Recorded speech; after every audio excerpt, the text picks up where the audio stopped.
DYFI by SFI Jirania बेदेगनि साक्थारमुंबाय Agartala city centre बसकांगो थै थांजा कक्टमा थुमनाय सामतनो भूमिगनो मुइतो खलायमानि पान्डा संसालायखा मानजाखा CITU हास्ते कास्कु मानिक दे CPIM सालथां हांकरनि तांथां रतन दासनो खबै जुदा जुदा आदंर গত 2017 সালে দায়িত্ব পালন করতে গিয়ে বিশেষ করে সাংবাদিকতা দায়িত্ব পালন করতে গিয়ে শান্তনু ভৌমিক নৃশংসভাবে খুন হন।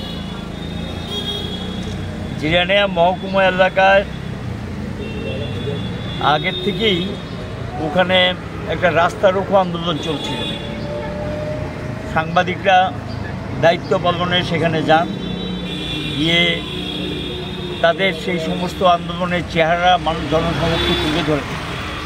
এর থেকেই সাংবাদিকদের প্রতি তাদের একটা ক্ষুব্ধ মানসিকতা লক্ষ্য করে গেছে।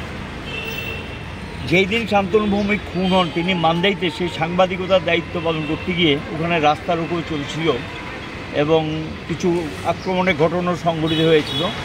এগুলি ছবি তুলতে গিয়ে তিনি নৃশংসভাবে খুন হন এবং এই খুনের ঘটনার সঙ্গে সঙ্গে রাজ্য সরকার, তৎকালীন রাজ্য সরকার তথা বামফ্রন্ট সরকার স্পেশাল ইনভেস্টিগেশন টিম উচ্চপদস্থ অফিসারদের দায়িত্বে গঠন করা হয়।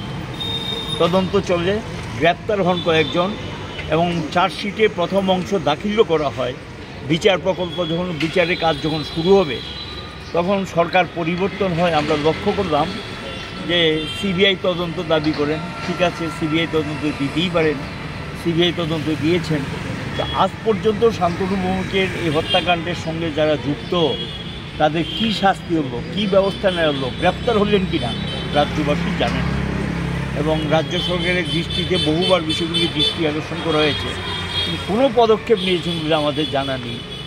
আমরা লক্ষ্য করছি যারা এই ঘটনাগুলোর সঙ্গে যুক্ত, এফআইআর নেম ছিল, তাদের নাম ছিল, এই অভিযুক্তরা কোনো কোনো ক্ষেত্রে দেখা যায় ব্লকের দায়িত্ব নিয়েছে। এই নতুন সরকার ক্ষমতা আসার পর তাদেরকে দায়িত্ব দিয়েছে এবং সরকারের বিভিন্ন পদের সঙ্গে যুক্ত এবং সরকারের অংশীদারত্ব যারা নিয়েছেন, যারা এখন সরকারের অংশীদার, 3টি দলের সরকার, তার মধ্যে একটি দলের লোকও সেখানে যুক্ত। সরকার এটা পরিষ্কার যে যারা প্রকৃত দোষী তাদেরকে আড়াল করার জন্যই এই পদক্ষেপগুলো নিয়েছেন। নাহলে এতদিনে দোষী গ্রেপ্তার হওয়ার কথা, ব্যবস্থা নেওয়ার কথা।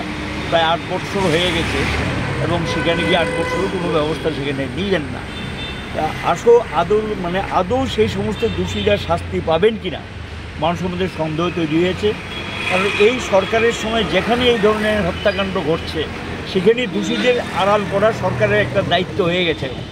দেশে প্রকৃত দোষী যারা তাদেরকে আড়াল করো, তাদের বিরুদ্ধে কোনো ব্যবস্থা নেবে না, এটা একটা সরকারের বৈশিষ্ট্য হয়ে গেছে।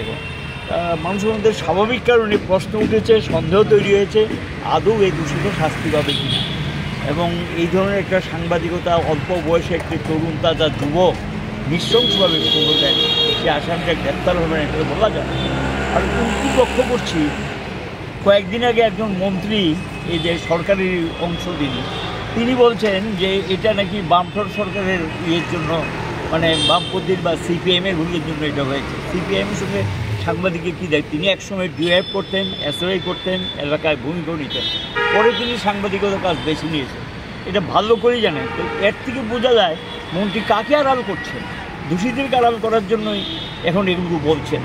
এই সমস্ত ঘটনা থেকে স্বাভাবিক যে সন্দেহ তো তৈরি হতে পারে, যেখানে এই ধরনের দায়িত্বহীনতা কথাবার্তা বলে, এইটা মানুষের মধ্যে সন্দেহ দূর করার দায়িত্ব সরকারের। আমরা এখনও বলবো প্রকৃত দোষী যারা তাদেরকে ধরুক এবং দৃষ্টান্তমূলক শাস্তি দেওয়ার সমস্ত ব্যবস্থা নিক।